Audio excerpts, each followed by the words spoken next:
Zombie apocalypse.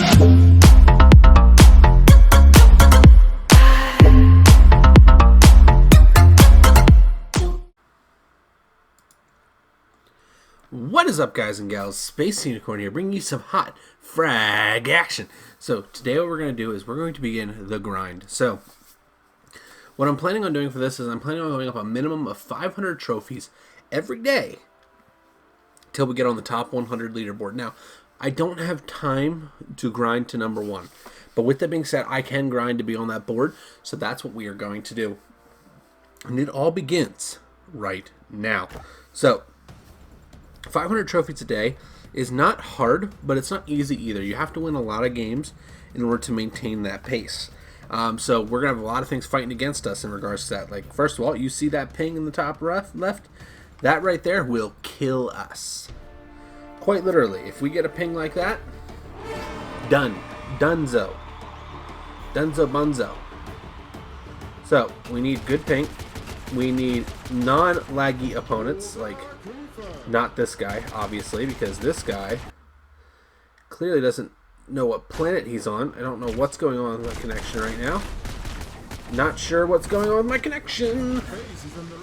Oh man, guys, the servers. Why am I effing this? This is why it's going to be so difficult to grind, because the servers are unreliable. Honestly, I would say the last update made it a little worse. And honestly, I don't know. It's rough. It's rough. But we're going to get it to work one way or another. We're going to get those 500 trophies a day. I can do that. And I owe that to you guys to put the name on the board again. And just kind of, like I said, just to show I can still do it if I want to. Because I know a lot of people look at the gameplay that I do and they look, oh, look, low arena. Well, you got to understand something. Number one, this is why I'm low arena and I don't really grind. Because I DC every single game. And it's so annoying and frustrating. Even though I have a good connection, good ping, I can't stay connected to the game. And I don't know why. And whatever's causing it genuinely pisses me off whenever I'm playing. And it's one of those things where I can't really get behind a season, because every time I think, all right, we're going to grind this season, this starts happening. Like a couple seasons ago, whenever I really did decide that I was going to grind, I got up to, I think it was number 15 on the board, and then I got hit by the lag bug to where I lost so many trophies due to DCs that I was just done with grinding. And I literally stopped in the middle of the season. And that's, like I said, I wanted to do it, but at the same time, it's super frustrating. But anyways, enough with that. We're going to move into what we're going to do for a topic for this video. So the topic for this video is going to be tips from a former pro frag player. I do not consider myself pro anymore, and honestly, to be fair, I never considered myself pro anyways.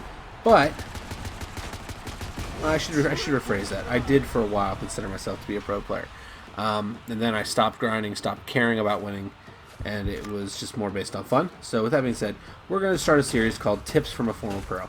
Now, the first tip that we are going to go into is one that actually people request a lot. So one of the big things that I stress whenever you're playing this game is knowing when to play defense and when to play offense. This is something that is really tricky to master. But you'll notice that whenever you build your lineup, and if you don't know how to build a lineup, I have a video on how to build a good lineup a few months ago that I did. You guys should check that out. I'll link it in the description below if you have not. With that being said, if you don't know how, you have to look at that first. But if you do know how, then you have to learn how your cards play and how they react to certain situations. So, in order to do this, you have to understand damage percentages and speed at which you can damage. So, what that means is if I look at my opponent's lineup here and I look at all of his cards, for instance, now, unfortunately, this is another bot. Like I said, with the server problems going on, it's going to be rough this season trying to stay connected to real players. We will somehow manage it. One way or another, we'll get the job done. We always do, you know? Here, Wolf. Look at that, Boom Boom. Boom. Oh, Buck. Buck with the walls. Man, they just keep going, don't they? Got some health. Alright, so knowing when. So how do you know when? What the? Anybody else just see that? That's strange. That was strange. Knowing when to play defense. So how do you know when to play defense?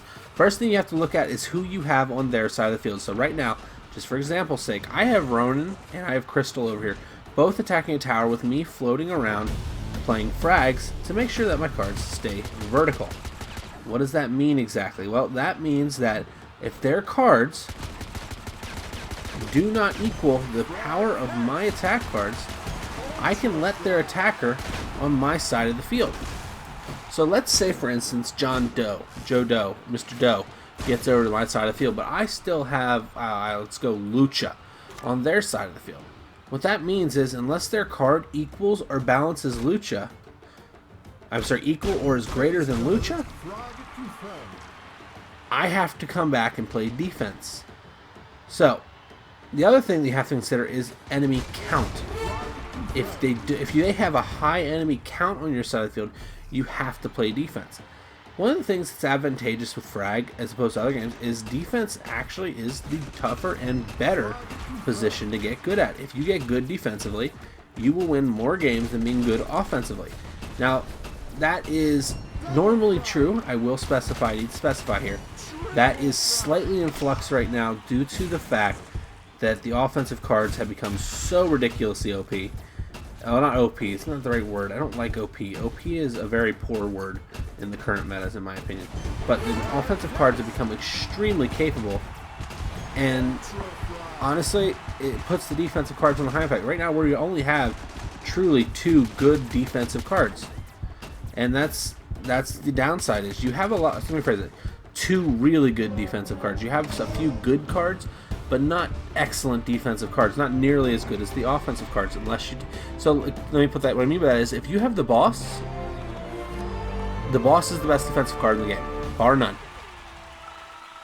You take the boss out, when does the next defensive-based card come into meta talk? It doesn't. So if you take the boss out, here's what you're looking at in the, let's say, meta talk. You have Andro, Ronan, Crystal, Blot. Do you see what I'm saying? They're all better than the next defensive-based card. So what that means is that you're not going to have a very strong defensive card to fall back on. Dude, what is up with all the bots? I want to demonstrate this for you, but the bots are making it impossible. I don't know. What do I know? What do I know, right, guys? But that kind of puts into perspective for you what we're dealing with whenever we say learning how to play. So right now, I'm looking at my side of the field. I have 2 of them on my field.